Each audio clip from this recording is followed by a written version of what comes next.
तालुक्यातल्या 58 लाख नोंदी निघाल्या.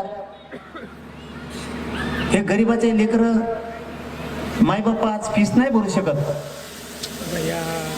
आरक्षण मिळाल्यामुळे त्यांचा फायदा झाला. आणि ज्या गरीबाचा फायदा झाला तो काय मावळा नाही का?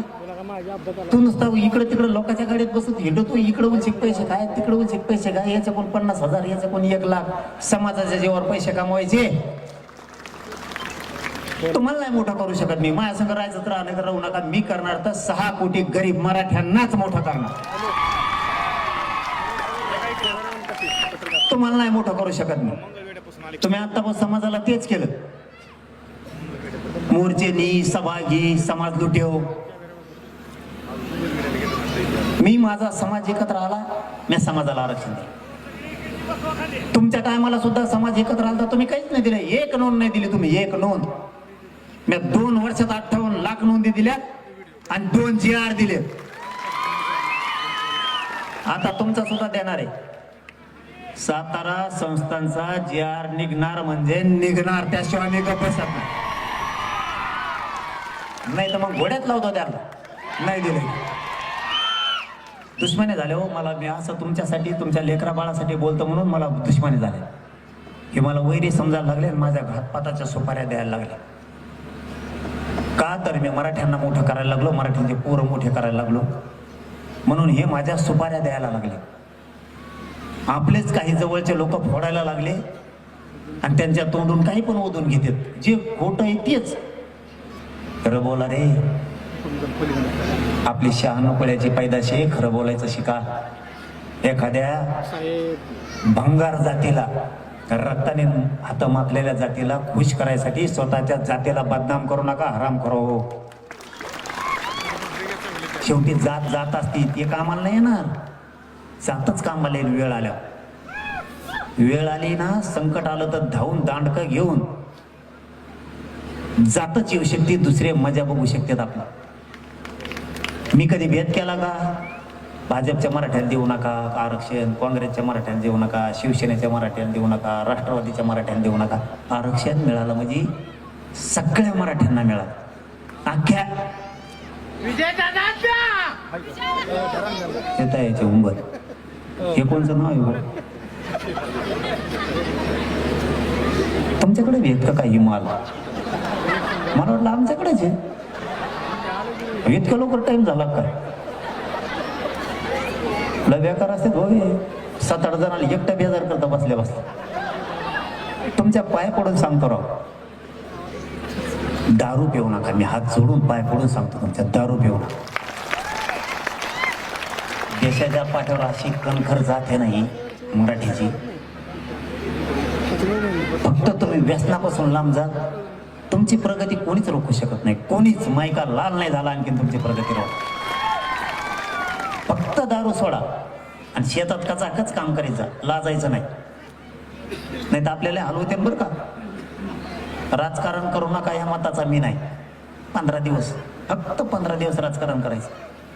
निवडणुका झाल्या की सगळं सोडून द्यायचं. आपली जात सुधारायचे बघायचे. आपले पोरं पोरी अधिकारी करायचे बघायचे. हे 5च वर्ष आहे. एकदा जर पोरगण पोरगी अधिकारी झाली ना, 50-60 वर्ष टेन्शनच नाही भाऊ. कुणाची सही करायची, कुणाचे नाही करायची. आपल्या लेकीबाळीच्या हातात राहायला पाहिजे. नाही तर तुला राहावं लागतं मग तो लोकांच्या दारात जाऊन उभा करा आमची एवढी सही. मान ताईट राहिली पाहिजे. प्रतिष्ठा मराठ्यांची वाढली पाहिजे. असे कामं करा. ते संस्थापक राजे छत्रपती शिवरायांच्या चरणी नतमस्तक होतो. आपल्या परिसराचे आराध्य दैवत सिद्धेश्वराच्या चरणी नतमस्तक होतो. हो हात. आणि इथं जमलेल्या तमाम माझ्या बांधवांना माझा मानाचा जय शिवराय. गडीला येत तर लागला. त्याला आरक्षण मिळालं का? नाही. त्याच्यामुळेच एवढा आवाज. तुमच्या गावात मला अशी माहिती मिळाली की बेदरे आडनावाचे लोक आहेत का? हा. मग ना तुम्हाला आपल्या हैदराबाद गॅझेटच्या GR नुसार शपथपत्र घ्या आणि पुरं गाव बसवा तुमचं आरक्षणात. अख्ख्या लेकरा बाळाचं कल्याण.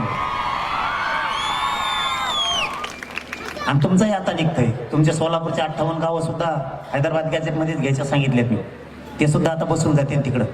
तुमचं सातारा संस्थांचं, कोल्हापूरचं, औंधचं आणि मला वाटतं तुमचं मिरजचं पण एक गॅजेट कोल्हापूर सहित हे सगळेचे सगळे अभ्यासाला घेतले.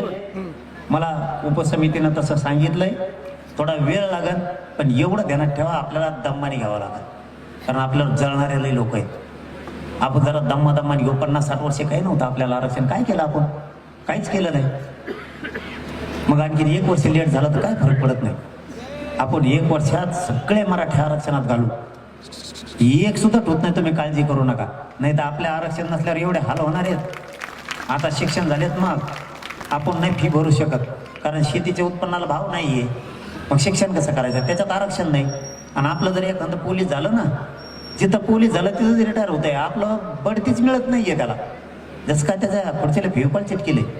बाकीचं मागून येऊन PSI होतं, काय DYSP होतं, हे आपलं तिथंच आहे. हे आरक्षणाचे दुष्परिणाम आहेत. तुम्हाला पोरं पोरी उच्च शिक्षणात घालायचे, तुम्हाला आरक्षणाशिवाय पर्यायच नाही. त्यामुळे आरक्षण घ्या, लाजू नका. कोणी काय म्हणू नका की आपल्याला नको तुपल्याला नको. पोरं सुखी समाधानी करायचे असले, आपलं लेकरू जर एकदा नोकरीला लागलं, सगळ्यात मोठा सुखी संसार ते वे आणि ती समाज सुद्धा सुखी होणार आहे. आणि शेवटचं जाता जाता एक तेवढं सांगतो, आपल्यात वाद करू नका, ते टाळायचा प्रयत्न करा. काही फरक पडत नाही. एखाद्यानं आपल्याला जर 4 शिव्या दिल्या ना, आपण म्हणायचं ऐकलंच नाही, आपल्यापेक्षा वयानं मोठा आहे. आणि लहान्यानं दिलं म्हणायचं जाऊ दे, आपल्यापेक्षा लहान आहे. एक